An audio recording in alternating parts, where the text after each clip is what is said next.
I am expecting my first daughter with my husband in September.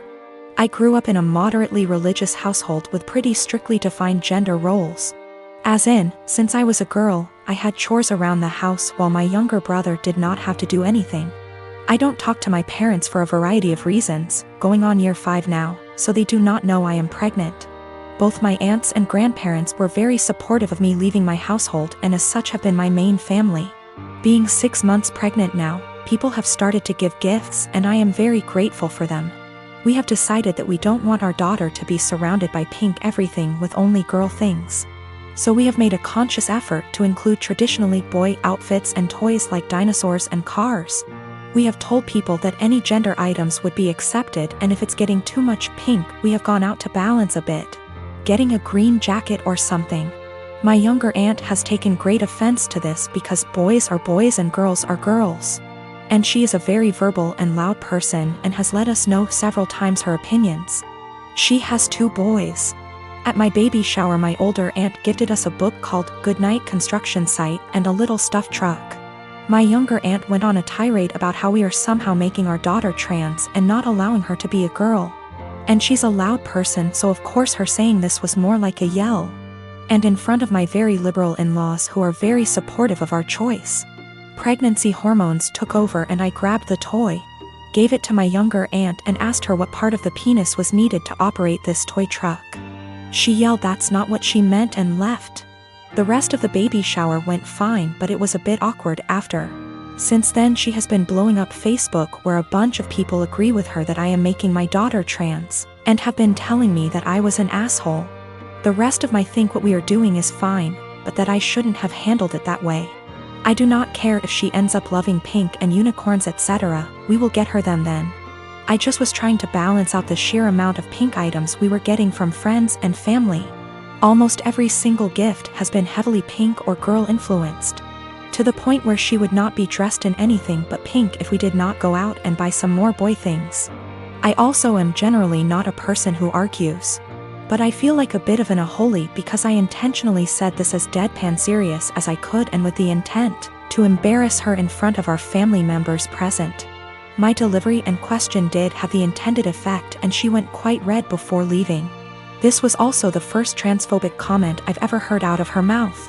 While we all grew up quite conservative, my older aunt coming out 27 years ago really changed my family's perspective. My grandparents have changed from what they previously viewed and my aunt was always supportive of my other aunt. My younger aunt always wanted a girl. So I thought she was just trying to act out her fantasy girl with all her gifts and preferences. I purchased a 3-bedroom condo in Toronto, Canada 5 years ago when I was in my 2nd year of medical residency.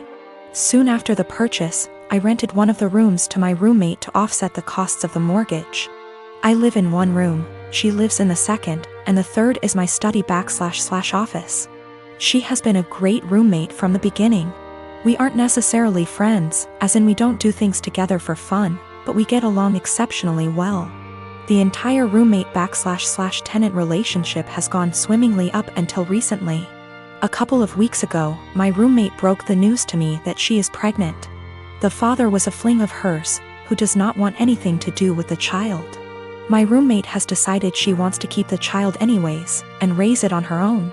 To me that seems like a huge challenge, and I admire her for it. The issue is, while I don't necessarily dislike children, I have no desire to live with a baby. While the condo is a fair size, I will most definitely be woken up by the babies crying at night. My condo is also where I like to come home to and relax, like a haven after a long workday. And the idea of coming home to a baby honestly seems absolutely chaotic. Especially since this isn't my own child. I.e. one that my girlfriend and I decided to have / was mentally prepared for. As difficult as it was for me to do this, I told her essentially what I've written here. And that it would be best if she finds somewhere else to live. I am not rushing her out or anything like that, I have given her 6 months notice. Since any later than that will come too close to the birth. She was honestly quite taken aback by this, and thought that I was being cruel. Her primary concern is that rent has gone up substantially in this city since she signed on with me. I haven't increased her rent since she moved in, so she's essentially paying 2015 rent. She works as a waitress, and will likely need to find a lesser apartment to keep within the same budget. A couple of other considerations are that she was out of work while restaurants were closed. But I did waive her rent for that period.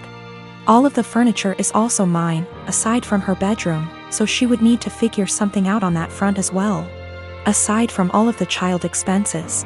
I understand her position, and I feel horrible about the situation, but I honestly can't do it. I haven't been able to give life much thought lately, as work has been quite busy. Firstly, I have a friend in real estate, and I'm going to see if they can help her try to find some affordable listings. Secondly, as I don't plan to take on another tenant after her, and can afford to do this anyway, I have decided I'm going to waive her rent for the remainder of the tenancy. This will hopefully give her a bit of a boost to get on her feet. I consulted an attorney to be 1000% sure, and this is perfectly legal. Since I live in the unit, the eviction laws are much more lenient. Her baby will become a toddler, and a toddler eventually becomes a school-age child. Will it really be any better to do this later on? When I came home from work today, I told her that I wanted to discuss the overall situation. Before I even began, she actually apologized to me for how she spoke to me, and for expecting that I would be okay for her to raise her child here.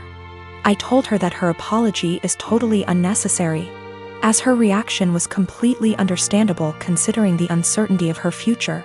I then told her that I would waive her rent for the REMA. I am a 39 years old male, and I lost my late wife 6 years ago. I have a 16-year-old son, Daniel, and I recently got engaged to my fiancé of 2 years. Her mom and I aren't on good terms because of how she behaves. She's a controlling, self-centered, Dolly Parton wannabe. I learned to ignore, but she's been annoying Daniel and criticizing his personality regularly. He's a private kid and still hasn't gotten used to the new family dynamic, but he's in therapy and is doing fine. She keeps diagnosing him left and right, calling him antisocial, autistic and other crap. Fact is, Daniel is a shy, well-mannered kid, but people confuse that with being antisocial. Mother-in-law tried several times to force Daniel to open up by embarrassing him with personal questions on family dinners and test his personality type. I've realized the effect her behavior had on Daniel, so I gave him the choice to no longer be in the same room / house as mother-in-law, and he appreciated this a lot. Mother-in-law didn't like that Daniel kept his distance and no longer visits and kept ing about how spoiled he will become for her daughter to deal with. I told her to stop bringing it up, but she cried, "I'm just doing this for Danny." Last week she visited unexpectedly, wanting to say hi to Daniel. After Daniel greeted her, he went into the bathroom and she went into the living room with my fiancé. I was in my bedroom when Daniel came and said his journal was gone. We looked for it but didn't find it. I asked my fiancé, who was alone in the kitchen, but didn't see it. I paused for a second to ask where mother-in-law was. My fiancé said in the living room, but I saw her coming down the stairs.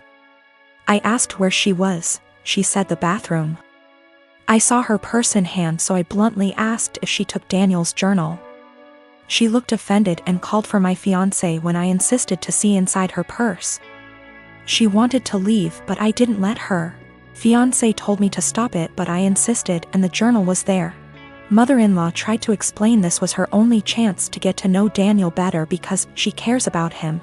I blew up at her and berated her for stealing from my son and told her she's banned from my house for the stunt she pulled. She argued with me, then left.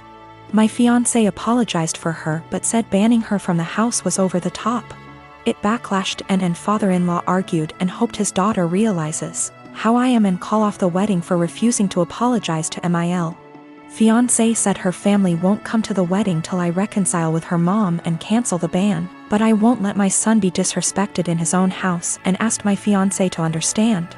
I'm refusing to reconcile but am aware this could ruin my relationship with all my in-laws, not just mother-in-law, and my fiancé thinks I'm selfish to cause drama. Ex and I had way too young. We're friendly co-parents. One big rule we share is if our daughter breaks something, she pays for it. Now, sis and I are the only grandkids. Aunt never married. Instead, she worked with GMA and GPA at their Seams Tri store, and took it over when they retired. Sis's girlfriend proposed last year. GPA offered to make FSIL a custom suit, which she was over the moon about. GMA had me ask Sis what her dream dress was and record the convo. Sis, thinking it was just between us, told me in great detail what her dream dress was, though said it was way too expensive. So she would get something much cheaper. Well, a few months later GMA surprised Sis with her dream wedding dress. It FOT perfectly and everyone cried. Sadly, GMA recently passed away, which hit us all hard. Sis was devastated, but decided that the dress meant GMA would still be there with us at the wedding. The issue comes in with C. She's very large, much larger than Sis. 3 days ago, we decided to go visit Sis and see how she was doing. It was great, but then C asked if she could try on the dress. Sis politely said no. C made a face, but dropped it. Later, we decided to go grab dinner.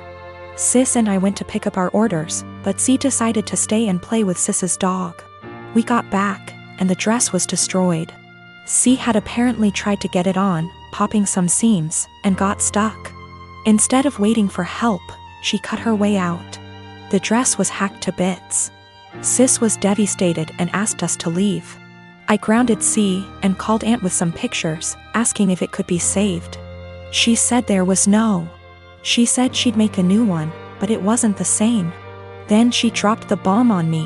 GMA had hand-sewed most of the dress, used super expensive fabric, and put almost 500 hours in making that dress. Since it was the only family wedding we'd have.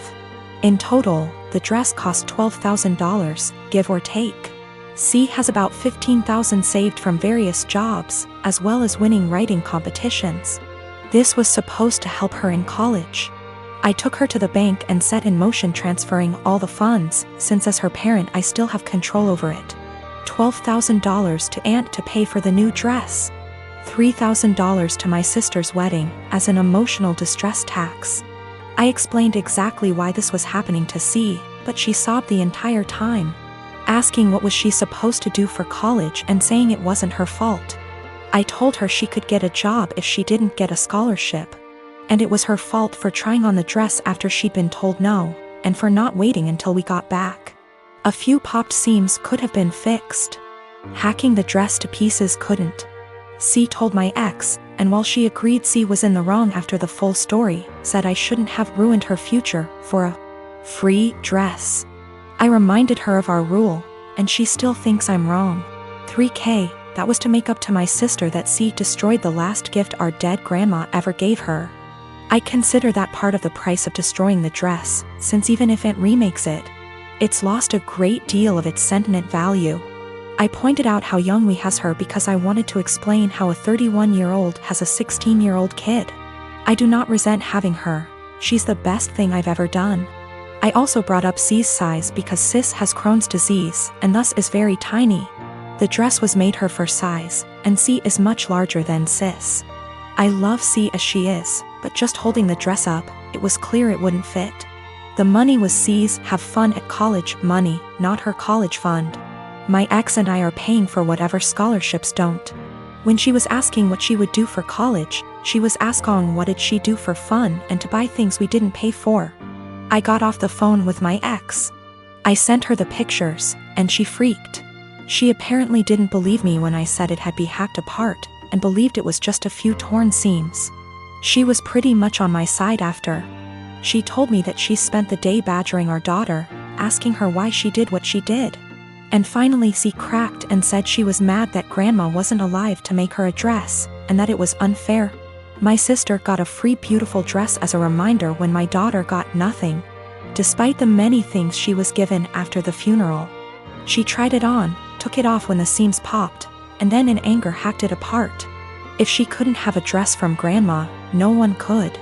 Her own words. Honestly, knowing she did it on purpose has just made things worse. The fact that she could be so